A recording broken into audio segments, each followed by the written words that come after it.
नमस्कार, सीवी रेसिपीजमध्ये तुम्हा सर्वांचं खूप खूप स्वागत आहे।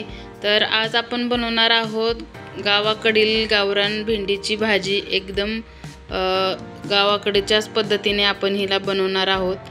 तर दह्यामधली भेंडीची भाजी ही एकदम झटपट अशी कमी साहित्यामध्ये बनवून तयार होते। तर चला सुरुवात करू। तर इथे पाहू शकतात मी ही अशी काटेरी भेंडी असते बघा, काटे असतात हिला लहान लहान, अशी भेंडी घेतलेली आहे। तर आता हिला मी स्वच्छ धुवून घेतलेला आहे। आता इथे एका कपड्याने मी पुसून घेणार आहे। जर भेंडी ओलसर राहिली तर आपली भेंडी अशी थोडीशी चिकट बनते, तर त्यासाठी मी इथे कोरडी करून भेंडी घेतलेली आहे। तुम्ही अशी दह्यामधली भेंडीची भाजी खाल्ली आहे का, ती नक्की कमेंट करून सांगा। आणि अशाच नवनवीन व्हिडिओ पाहण्यासाठी चॅनलला सुद्धा नक्की सबस्क्राईब करा। तर इथे मी पाठीमागचा देठ काढून टाकलेला आहे भेंडीचा आणि कट करून घेत आहे। तुम्हाला जशा आकारामध्ये पाहिजे तसे तुम्ही कट करून घेऊ शकतात। तर मी अशाच प्रकारे आता इथं सर्व भेंड्या कट करून घेणार आहे।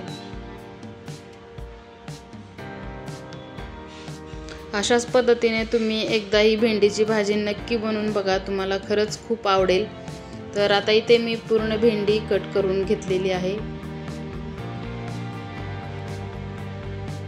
तर आपण आता ही भेंडी हिरव्या मिरची मध्येच बनवणार आहोत। तर बघा इथे एका मिक्सरच्या भांड्यामध्ये मी इथे 5-6 हिरव्या मिरच्या घेतलेल्या आहेत, 10-12 लसणाच्या पाकळ्या घेतलेल्या आहेत। तर याच्यामध्ये थोडंसं मीठ घालून आता हे मिक्सरला बारीक करून घेणार आहोत।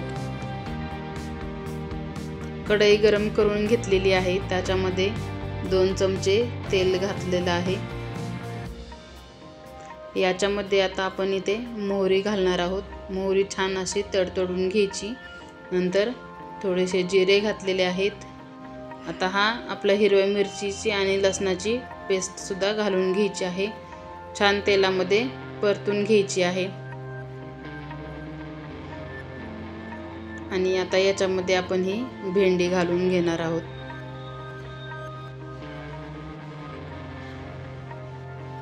भेंडी सुद्धा आपल्याला तेलामध्येच छान परतून घ्यायची आहे अगोदर।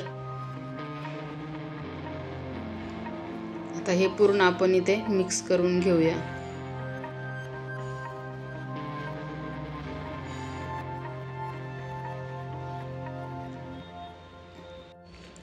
या पद्धतीने तुम्ही खरंच अशी दह्यामधली भेंडी बनवून बघा, तर खरंच तुम्हाला नक्की आवडेल। तर खूप कमी साहित्यामध्ये सुद्धा ही भेंडी बनवून तयार होते। तर आता याच्यामध्ये मी दही टाकून घेणार आहे। 1 चमचा इथे मी दही घातलेला आहे। ह्या दह्याने सुद्धा खूप छान अशी चव येते भेंडीला। आणि इथे मी अर्धी वाटी भाजलेल्या शेंगदाण्याचा कुट्टा टाकून घेतलेला आहे। आता तो आपण इथे मिक्स करून घ्यायचा आहे पूर्ण।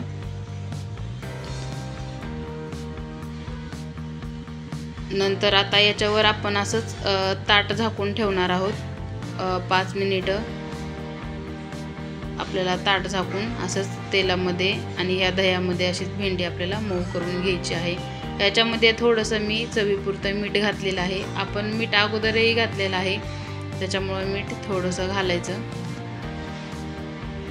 आणि आता ताट झाकून आपण असंच 5 मिनिटे एकदम कमी गॅस करून मंद आचेवर मऊ करून घेणार आहोत भेंडीला। तर आता इथे आपले 5 मिनिट झालेले आहेत। एकदा परत आपण ही भेंडी हलवून घ्यायची आहे। तर ही भेंडी दह्यामुळे थोडीशी चिकट होते, पण आणखी जर 5 मिनिट आपण ही भेंडी अशीच कमी गॅसवर जर शिजवून घेतली तर एकदम मोकळी अशी ही भेंडी होते, त्याच्यात थोडाही चिकटपणा राहत नाही। तर परत एकदा ताट ठेवून मी इथे 5 मिनिटं शिजवून घेतलेली आहे। तर पाहू शकतात किती सुंदर अशी आपली ही भेंडी आता इथे बनवून तयार झालेली आहे। तर याला मी आणखी थोडीशी कच्ची आहे, त्याच्यामुळं परत एकदा असंच हलवून 2 मिनिटं याच्यावर ताट झाकून परत एकदा वाफवून घेणार आहे थोडीशी। तर परत बघा आता ते आपले 2 मिनिटं झालेली आहेत। तर बघा कसलीही आपली भेंडी आता इथे चिकट झालेली नाही, एकदम मोकळी सुटसुटीत ही भेंडी बनवून तयार होते।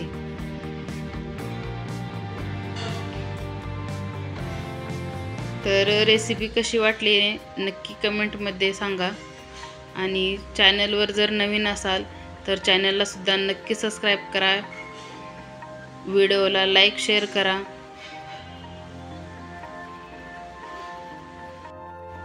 तर ही भेंडी तुम्ही चपातीसोबत किंवा भाकरीसोबत कशासोबतही खाऊ शकतात।